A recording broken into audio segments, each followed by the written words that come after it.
अस्सलाम वालेकुम Spanish driving licence की एक और क्लास के साथ मैं हूं वकास अकरम।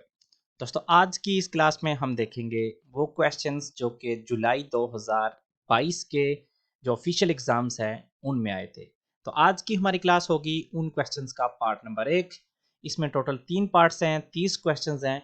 तो आज की वीडियो में हम देखेंगे 10 क्वेश्चंस जुलाई 2022 के इम्तिहानात में आने वाले। अगली वीडियो में इंशाल्लाह हम नेक्स्ट 10 देखेंगे। तो बिना किसी ताखीर आगाज करते हैं आज की इस क्लास का इस सवाल के साथ। A partir de la señal, ये जो सिग्नल है इससे आगे, ¿cuál es la velocidad máxima para esta vía? इस सड़क के लिए मैक्सिमम स्पीड कौन सी है? 60, 90 या 50? तो ये आपको नजर आ रहा है, ये एक आबादी वाले इलाके का आगाज है। तो आबादी वाले इलाके में नॉर्मा जनरल ये है कि स्पीड वहां पे होगी 50। लेकिन आपको पता होगा अभी कुछ अर्सा पहले ही जो है ना वो कुछ तब्दीलियां आई हैं। तो कुछ जगहों पे ये स्पीड 20 होगी, कुछ जगहों पे ये 30 होगी और कुछ पे ये 50 होगी। लेकिन अगर हमें यह ऐसे आमतौर पे पूछा जाए तो इससे आगे जो नॉर्मा जनरल है, जो नॉर्मल स्पीड है वो 50 है। तो क्योंकि हमें ये नहीं नजर आ रहा कि प्लेटफॉर्म सेम है या दोनों साइड पे गाड़ियां जा रही हैं या कितने ट्रैक हैं, तो इसलिए इसका जवाब हम लिखेंगे 50।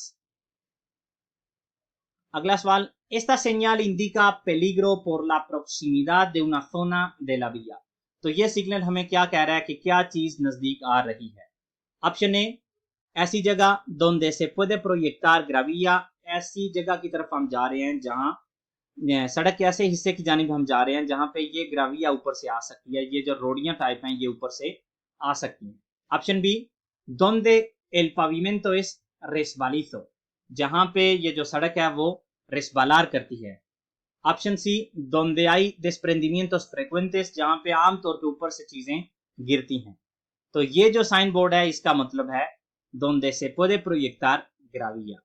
ऑप्शन ए है इसका सही जवाब। अगला सवाल, recibe una llamada mientras está conduciendo। आपको एक कॉल आती है लेकिन उस वक्त आप ड्राइविंग कर रहे हैं। Si el uso de su teléfono móvil no es mediante un sistema manos libres, तो अगर आपकी जो गाड़ी में मोबाइल है उसमें हैंड्स फ्री नहीं है या वो ऑप्शन आपके पास मौजूद नहीं है, ¿qué hace usted para responder a la llamada? तो कॉल को अटेंड करने के लिए आप क्या करेंगे? Option A, conteste la llamada y reduce la velocidad, अपनी स्पीड कम करें और कॉल उठा लें। Option B, es especialmente cauteloso en las intersecciones, जो चौराहे आएंगे, जो इंटरसेक्शंस आएंगी वहां पे ज्यादा ध्यान देना। Option C, espera hasta encontrar un lugar seguro donde inmovilizar su vehículo, तो आप वेट करें, ऐसी जगह के इंतजार में रहें जहां पे आप seguridad के साथ, जहां पे आप हिफाजत के साथ अपनी गाड़ी रोक सकें और कॉल अटेंड कर सकें। तो सही जवाब है इसका ऑप्शन सी, ऐसी जगह जहां पे आप महफूज हों, गाड़ी रोकें और कॉल का जवाब दें। अगला सवाल, ante un tratamiento farmacológico, जब आप कुछ मेडिसिन ले रहे हैं, reaccionan todas las personas igual, तो सारी मेडिसिन के को लेके सारे जो लोग हैं वो एक ही तरह का रिएक्शन देते हैं या उन पे सारी जो दवाइयात हैं वो एक ही तरह का जो असर करती हैं? ऑप्शन ए कह रहा है no, ya que circunstancias personales como la fatiga o estar en ayunas pueden variar los efectos। नहीं, क्योंकि ये थकावट या जो आपने कुछ खाया पिया ना हो तो जो असर है दवाइयों का वो चेंज हो सकता है, मुख्तलिफ होता है। ऑप्शन बी, नो, depende únicamente del estado físico, सिर्फ और सिर्फ ये आपकी फिजिकल जो स्टेज होगी उस पर डिपेंड करता है।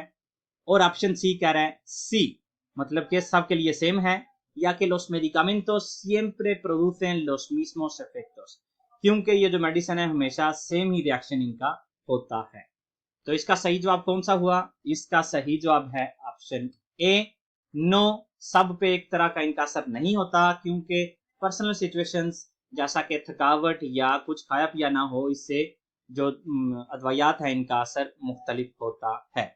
Question number 5, como norma general, आमतौर पे या जो नॉर्मल कानून है उसके मुताबिक, a qué velocidad como máximo podrá circular con su ciclomotor por una carretera convencional, एक कन्वेंशनल सड़क पे, एक नेशनल रोड पे आप अपने सिक्लोमोटर के साथ मैक्सिमम कौन सी स्पीड से जा सकते हैं?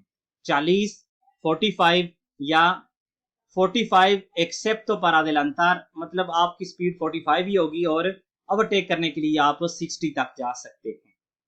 तो कौन सा है इसका सही जवाब? सही जवाब है इसका ऑप्शन बी 45, क्योंकि कोई भी सिक्लोमोटर आप मैक्सिमम 45 किलोमीटर पर हॉर ही चला सकते हैं। अगला सवाल, la distancia que se recorre desde que se observa un peligro hasta que el vehículo se detiene completamente se llama, वो फासला जो कि हमारी गाड़ी तय करती है उस वक्त से लेकर जब हमें कोई भी खतरा नजर आता है और उस वक्त तक जब हम मुकम्मल तौर पे गाड़ी रोक लेते हैं, उस फासले को क्या नाम देते हैं? Option A distancia de detención, रुकने का फासला। Option B distancia de frenado, जो ब्रेक है उसका फासला। Option C distancia de reacción, reaction का फासला। तो इसका सही जवाब क्या है वो मैं बाद में आपको बताता हूं, पहले ये चीज आप देख लें क्योंकि इसके बारे में बहुत ज्यादा क्वेश्चंस हैं, तो इसको अगर आप समझ लेंगे तो बाद में आपके लिए आसानी होगी।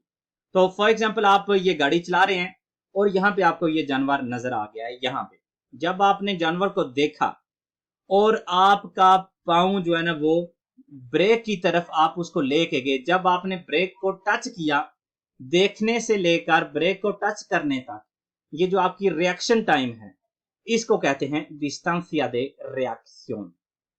और जब आपने ब्रेक के ऊपर पैर रखा उससे लेकर जब तक गाड़ी रुकी उसको कहते हैं distancia de frenado। जब आपने देखा उससे लेकर गाड़ी रोकने तक इस सारे को कहते हैं distancia de detención या parada técnica।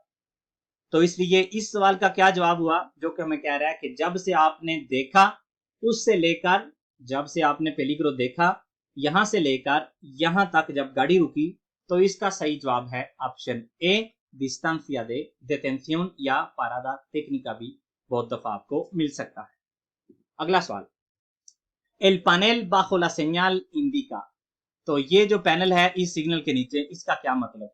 Option A la distancia al comienzo del peligro de o prescripción, ये जो खतरा है इसको इससे मतलब इसका आगाज तक हमारे पास कितना फासला है, यहाँ पे कह रहा है 150 metre. Option B la extensión del peligro o prescripción de ambos lados de la calzada, ये कितनी जो ये खतरा है जिसका ये निशान है, तो ये नीचे वाला पैनल बता रहा है कि ये कितना लंबा होगा। Option C la longitud del tramo peligroso o sujeto a prescripción, तो ये इसकी लंबाई कितनी होगी। तो इसका सही जवाब है, मतलब ऊपर वाले में कह रहा है चौड़ाई कितनी होगी, नीचे वाले में कह रहा है लंबाई कितनी होगी। शायद पहले मैंने ऊपर भी आपको लंबाई कह दिया, यहाँ पे कह रहा है एक्सटेंसियन देल पेलिग्रो, कितनी देर तक खतरा है, तो नीचे कह रहा है कि उसकी लंबाई जितनी देर ये खतरे वाली त्रामु है, खतरे वाला हिस्सा है। तो इसका सही जवाब है ऑप्शन ए, ये हमें बताता है कि इतने मीटर बाद ये खतरा शुरू होने वाला है। लेकिन अगर इसी पैनल के नीचे निशान हो, नीचे की जानिब तीर का निशान हो, 2-3 होते हैं नीचे की जानिब, तो उनका मतलब होता है कि 150 मीटर तक ये जो खतरा जारी रहेगा। लेकिन ये जो सेपरेट होता है इसका मतलब होता है कि इतने मीटर बाद ये खतरा शुरू होगा। अगला सवाल, los efectos de alcohol, जो शराब नोशी है इसके जो इफेक्ट्स हैं, son mayores en los conductores con poca experiencia al volante, ये ज्यादा होते हैं, मतलब ज्यादा खतरनाक होते हैं जो ऐसे ड्राइवर हैं जिनके पास एक्सपीरियंस ना हो। ऑप्शन ए नो, solo dependen de la tasa de alcoholemia, ये सिर्फ और सिर्फ वो जो तासा de alcoholemia उस पर डिपेंड करते हैं कि आपका कितना है उस वक्त, कितनी ज्यादा आपने पी हुई है उस पर डिपेंड करता है, एज पे या एक्सपीरियंस पे नहीं करता। ऑप्शन बी सी बिल्कुल ऐसे ही है, por eso la tasa de alcoholemia permitida es menor, इसी वजह से जो नए ड्राइवर्स हैं उनके लिए ये जो तासा de alcoholemia है, जो लिमिट है वो कम है। ऑप्शन सी नो, बिल्कुल भी नहीं, el alcohol afecta igual a todas las personas, जो शराब है ये सारे लोगों को एक ही तरह से अफेक्ट करती है। तो क्या है इसका सही जवाब? सही जवाब है इसका ऑप्शन बी।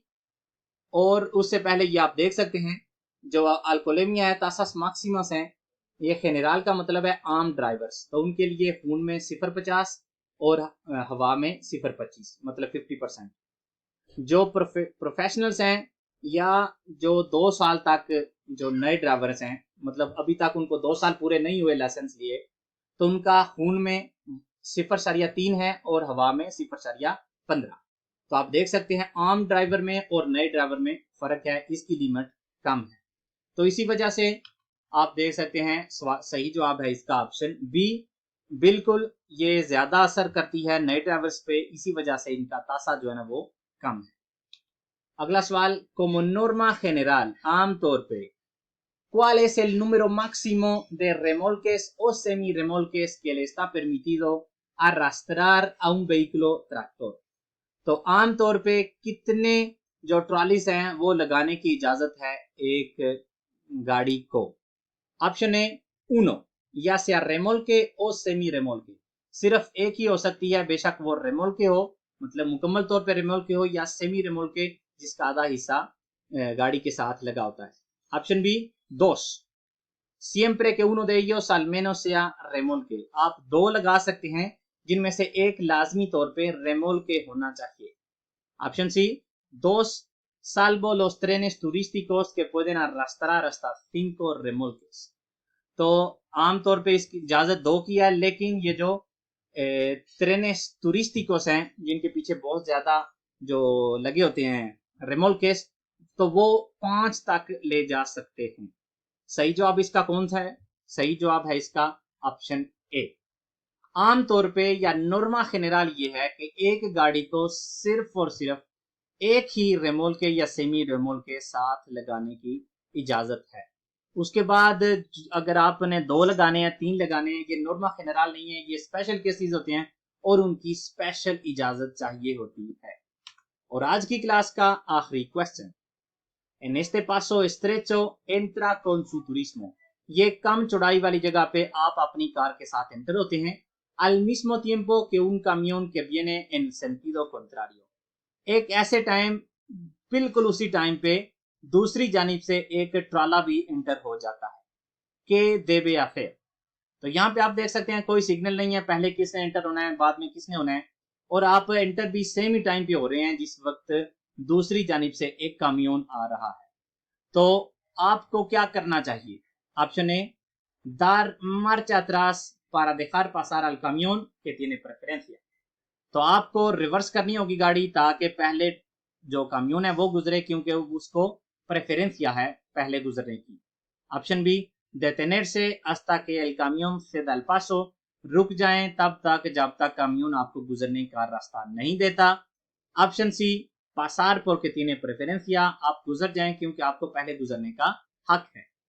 तो यहाँ पे आप देख सकते हैं एक गाड़ी कार है और दूसरा ट्राला है, एक ही टाइम पे एंटर हुए हैं। तो जब 2 गाड़ियां एक ही टाइम पे एक ऐसी जगह पे एंटर होती हैं जहां पे सिर्फ एक ही गुजर सकती है और प्रेफरेंसिया का कोई साइन बोर्ड भी नहीं होता कि पहले किसको गुजरना है, तो पहले गुजरेगी वो गाड़ी जिसको रिवर्स करने में ज्यादा प्रॉब्लम होती है। तो इस केस में पहले गुजरेगा काम्योन। तो मुझे क्या करना होगा, क्योंकि मैं कार में हूं, दार मार्च अत्रास रिवर्स करनी होगी, पहले काम्योन को गुजरने देना होगा। तो ये है इसका सही जवाब, ऑप्शन है। और इसके साथ हमारी आज की क्लास का होता है इख्तिताम। उम्मीद करता हूँ कि आपको इस क्लास से कुछ ना कुछ नया सीखने को ज़रूर मिला होगा। मिलते हैं अगली वीडियो में इंशाल्लाह इसी क्लास के या इन क्वेश्चंस के पार्ट नंबर 2 के साथ। तब तक के लिए इजाज़त दीजिए। अल्लाह हाफिज़।